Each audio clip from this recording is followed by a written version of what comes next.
Estás escuchando un devocional del reto Mujer Verdadera 365 cronológico.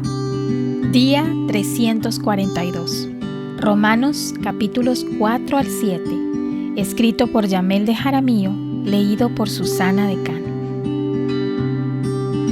Hoy seguimos con nuestra lectura de la carta de Romanos y en el capítulo 4, Pablo se centra específicamente en Abraham y la justificación por fe.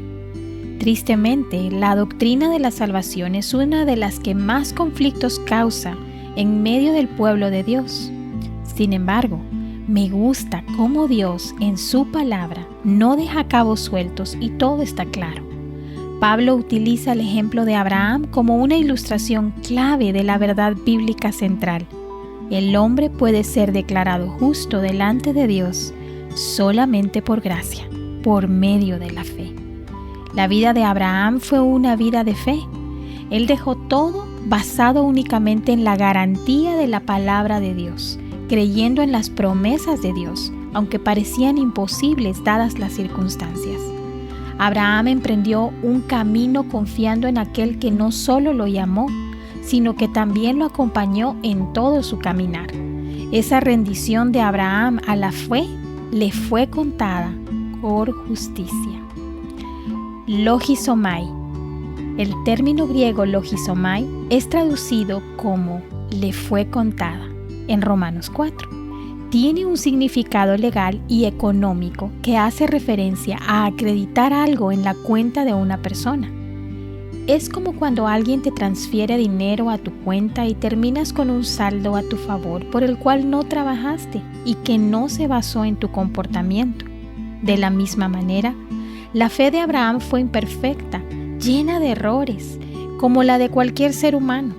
Sin embargo, fue escogido soberanamente por Dios, solo por gracia, y esa elección lo llevó a poner su fe en Dios.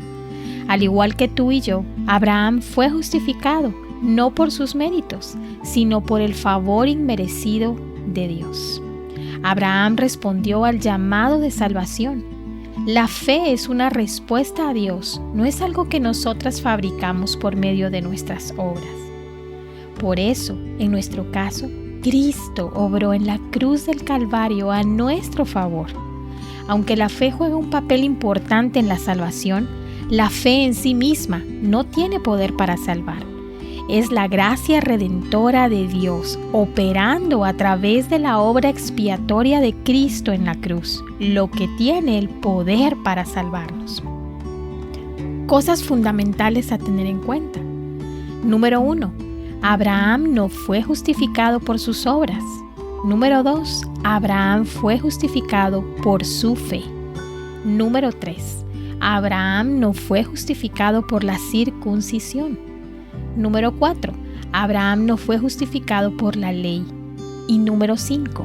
Abraham fue justificado por la gracia de Dios, sino también por nosotros, a quienes será contada como los que creen en aquel que levantó de los muertos a Jesús nuestro Señor, que fue entregado por causa de nuestras transgresiones y resucitado para nuestra justificación.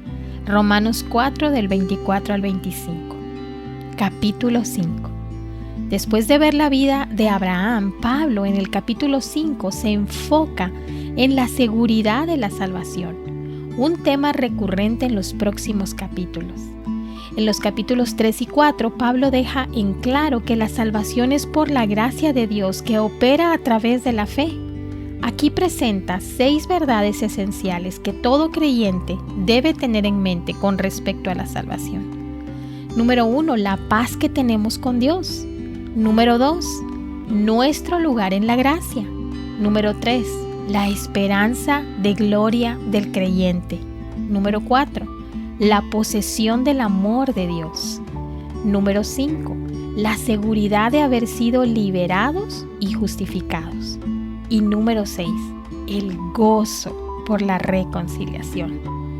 Estas 6 realidades deberían estar siempre presentes en nuestros corazones, recordándonos que esta salvación tan grande que hemos recibido es únicamente por la pura gracia de Dios. Así como el pecado entró al mundo por un hombre, el perdón y la gracia llegaron al mundo por medio de otro hombre, Jesucristo. Desde Génesis, cuando el pecado entró en el mundo, Dios ya había preparado la solución en Cristo. En este capítulo, Pablo compara a Adán y el reino de la muerte con Cristo y el reino de la vida. Es una enseñanza clara sobre la realidad universal de la muerte debido al pecado de Adán, pero también sobre la esperanza que encontramos en Cristo. Aunque todos somos pecadores, la gracia de Dios sobreabundó en la cruz del Calvario. Tómate un momento para dar gracias a Dios por esta salvación inmerecida que tenemos en Cristo. Capítulo 6. Me encanta cómo está estructurada esta carta. Pablo utiliza preguntas retóricas para anticiparse a las posibles objeciones que podrían surgir, tanto en su tiempo como hoy. Versículo 1. ¿Qué diremos entonces? ¿Continuaremos en pecado para que la gracia abunde? Versículo 2. De ningún modo. Nosotros que hemos muerto al pecado, ¿cómo viviremos aún en él? El enemigo de nuestras almas disfruta distorsionando la verdad, por lo que era crucial que Pablo aclarara este punto. El hecho de que la salvación sea por gracia y no por obras, no significa que tenemos licencia para pecar. No debemos confundirnos ni tratar de justificar el pecado bajo la excusa de la gracia. Abusar de la gracia es distorsionar el Evangelio, y no es lo que las Escrituras nos enseñan. Desde Génesis hasta Apocalipsis, la Biblia deja claro que una relación de salvación con Dios siempre está ligada a un estilo de vida conforme a su palabra. Un cristiano que ha sido transformado por el Evangelio refleja el carácter de aquel que lo salvó. Antes estábamos muertos en nuestros delitos y pecados, pero ahora, si estamos vivos, es para vivir para Cristo y por Cristo. ¿Qué fruto tenían entonces en aquellas cosas de las cuales ahora se avergüenzan? Porque el fin de esas cosas es muerte. Pero ahora, habiendo sido libertados del pecado y hechos siervos de Dios, tienen por su fruto la santificación y como resultado la vida eterna. Porque la paga del pecado es muerte, pero la dádiva de Dios es vida eterna en Cristo Jesús, Señor nuestro. Romanos 6, 21 al 23. Antes éramos esclavos del pecado y nuestra paga era la muerte. Ahora que hemos sido perdonados y salvados, somos siervos de Cristo. El teólogo alemán Dietrich Bonhoeffer, en su libro El costo del discipulado, escribió algo que quisiera compartir. La gracia barata se equipara a la justificación del pecado sin la justificación del pecador arrepentido que se aparta del pecado. La gracia barata es gracia sin discipulado, sin la cruz, sin Jesucristo. La gracia costosa es el llamado de Jesucristo ante el cual el discípulo deja sus redes y le sigue a Él. Capítulo 7. Llegamos a Romanos 7, donde Pablo comienza con una de las grandes noticias para los creyentes. Hemos muerto a la ley. A lo largo del Antiguo Testamento vimos cómo el pueblo de Dios estaba sujeto a la ley.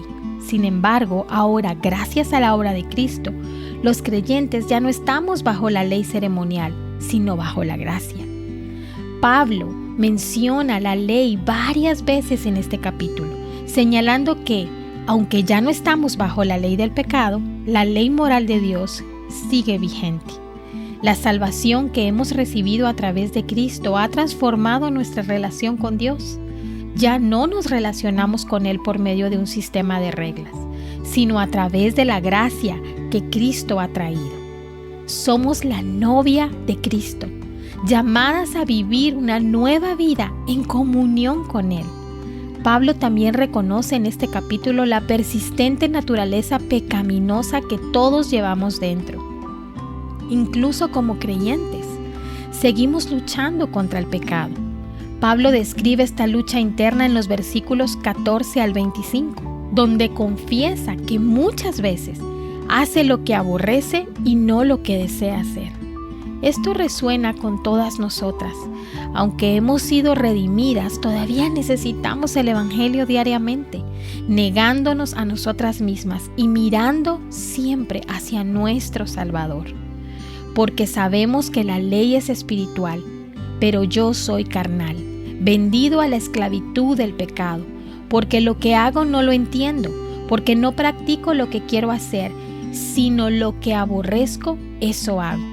Porque yo sé que en mí, es decir, en mi carne, no habita nada bueno. Porque el querer está presente en mí, pero el hacer el bien, no. Miserable de mí, ¿quién me librará de este cuerpo de muerte? Romanos 7, del 14 al 15, 18 y 24. Este pasaje refleja la realidad de nuestra vida cristiana. Aunque hemos sido salvados, seguimos luchando con el pecado, pero Pablo no termina ahí. Nos recuerda que hay esperanza en Cristo, quien nos ha liberado de ese cuerpo de muerte, que podamos vivir dignas del llamado que hemos recibido por la gracia de Dios. Para meditar, ¿qué lugar tiene la gracia en tu comprensión del pecado y la salvación? Al reflexionar sobre Romanos 6, considera si has entendido la gracia de Dios como un llamado a vivir una vida transformada, o si a veces tratas de justificar tu pecado bajo la excusa de la gracia. ¿Cómo puedes vivir una vida que refleja la santidad de aquel que te salvó? ¿De qué manera puedes aplicar diariamente la verdad de que ya no estás bajo la ley, sino bajo la gracia? En Romanos 7, Pablo habla de la lucha interna contra el pecado, pero también de la esperanza en Cristo. ¿Cómo puedes recordar cada día que, aunque sigues luchando con el pecado, ya has sido liberada por Cristo y vives bajo su gracia redentora?